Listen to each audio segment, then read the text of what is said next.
Il y a des gens, quand ils parlent, on sent qu'ils maîtrisent tout. Le sujet, les mots, les idées, ils parlent pendant 1 heure sans notes, ils enchaînent des concepts, des exemples, des références, et tout est clair. Tu n'as pas besoin de réfléchir, tu comprends. Et pourtant, ce qu'ils disent est profond. Et toi, tu restes là, un peu silencieux, et tu te dis, il y a les gens normaux, et il y a eux, les surdoués. Ceux qu'on regarde avec admiration et qu'on classe tout de suite dans une autre catégorie. Ils parlent et tu as l'impression qu'ils ont réponse à tout.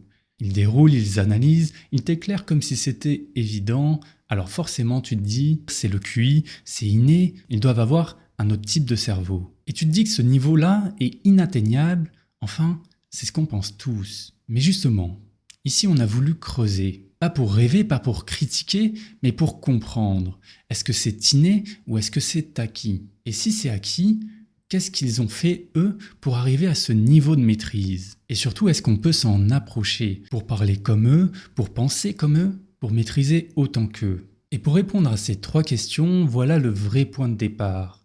Quand on commence à s'intéresser à ces gens-là, la première chose qu'on remarque, c'est qu'il n'y a pas un seul type de génie. Il n'y a pas une élite uniforme, mais plusieurs profils, plusieurs manières d'être brillant, plusieurs façons d'impressionner. Et derrière chacune d'elles, il y a un mode de fonctionnement distinct.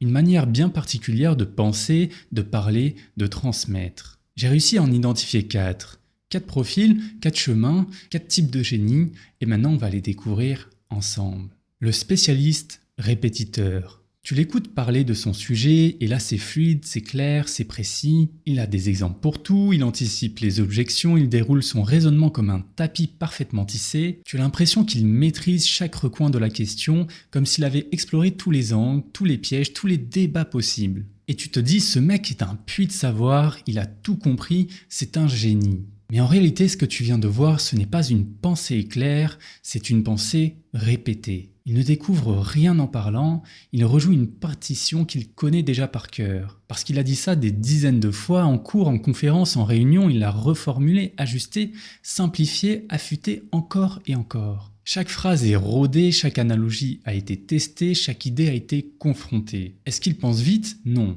Il pense dans un couloir qu'il a creusé lui-même. Et c'est pour ça qu'il semble imbattable, inattaquable, mais en dehors de ce couloir, il redevient normal, parfois flou, parfois hésitant. Ce n'est pas un génie global, c'est un expert local. Tu veux connaître leur secret? C'est de se concentrer sur un seul sujet jusqu'à le connaître dans les moindres détails, et à force d'y rester, il creuse un écart. Et c'est cet écart qui finit par passer pour du génie. Passons au structureur transversal. Tu l'écoutes parler d'un sujet et ce n'est même pas le sien.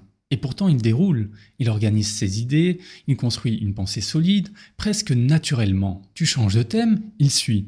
Tu lui parles de philo, d'économie, de psychologie, il s'adapte. Tu as l'impression qu'il peut réfléchir à tout, argumenter sur n'importe quoi et qu'il est bon dans toutes les matières. Et tu te dis, il comprend tout vite, il est à l'aise partout, comment est-ce qu'il fait pour réfléchir aussi clairement sur tout? Mais en réalité, il ne connaît pas tout. Il réutilise toujours la même structure, un schéma mental, un plan logique, une façon d'aborder chaque sujet, de poser une problématique et d'y faire entrer les idées. Il ne cherche pas les réponses, il cherche comment organiser ce qu'il entend. Et dès que ça rentre dans sa grille, il avance. Ce n'est pas un génie du contenu, c'est un architecte de la pensée. Tu veux connaître leur secret? C'est de changer souvent de sujet. Et pour chaque sujet, essayer d'en faire quelque chose de structuré. Et plus tu répètes ce processus, plus ta grille mentale s'affine, elle devient plus rapide, plus souple, plus automatique. Et c'est comme ça qu'ils donnent l'impression d'être brillants partout.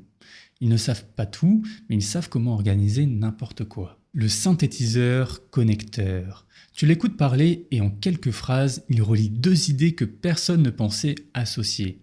Il te parle de biologie pour expliquer la politique, d'histoire pour parler de management, de mythologie pour éclairer une crise personnelle. Et ça tombe juste, ça t'ouvre une nouvelle perspective, tu as l'impression qu'il voit ce que les autres ne voient pas. Et là tu te dis, comment a-t-il pensé ça ?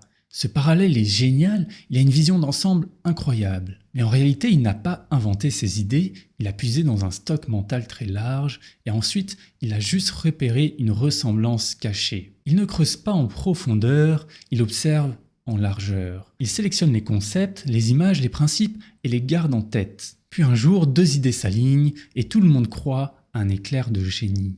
Mais ce n'est pas un visionnaire spontané, c'est un connecteur entraîné. Leur secret, c'est d'accumuler des perspectives, lire des choses très différentes, écouter des mondes qui ne se croisent jamais, et surtout se demander ce que l'un peut apprendre de l'autre. Et c'est ça qui donne l'impression d'une intelligence supérieure, pas le savoir brut, mais la capacité à connecter des idées venues de domaines très différents. Le praticien penseur. Tu l'écoutes parler d'un sujet complexe et tu sens que ce n'est pas un discours. C'est du vécu, c'est précis, c'est brut. Et pourtant, c'est quand même réfléchi. Il parle d'échecs sans détour, il parle de réussite sans fierté, et il donne des exemples que tu ne trouves pas dans les livres. Et là, tu te dis, il a tout compris, il a dit des choses que personne ne dit, il parle vrai. Mais en réalité, il ne cite aucun grand auteur, il n'a pas lu 100 théories, il a traversé le terrain. Il a tenté, raté, corrigé et recommencé jusqu'à comprendre par l'expérience ce qui fonctionne vraiment.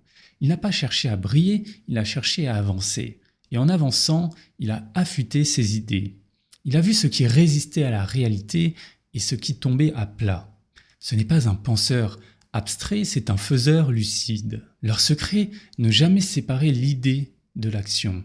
Ils pensent en marchant, ils apprennent en testant, ils affinent en corrigeant. Et à force de confronter leurs idées au réel, ils gagnent en profondeur, en justesse, en impact. Et ce n'est pas une pensée brillante, c'est une pensée qui a survécu au terrain. Alors tu les as vus, ces 4 formes d'intelligence construites. Le spécialiste répétiteur qui creuse un seul sujet jusqu'à l'excellence, le structureur transversal qui pense avec des grilles mentales, pas d'effet, le synthétiseur connecteur qui crée des ponts là où personne ne regarde, et le praticien penseur qui comprend profondément parce qu'il l'a vécu. Alors maintenant, demande-toi, est-ce que tu veux creuser, organiser, connecter ou vivre et penser par l'expérience ? Parce qu'à force d'insister, tu vas creuser un écart. Et un jour, cet écart finira par ressembler à du génie. Et tu passeras pour quelqu'un avec un gros QI. Maintenant, si tu veux découvrir les 4 autres profils que j'ai trouvés, ceux qui ne brillent pas à l'école,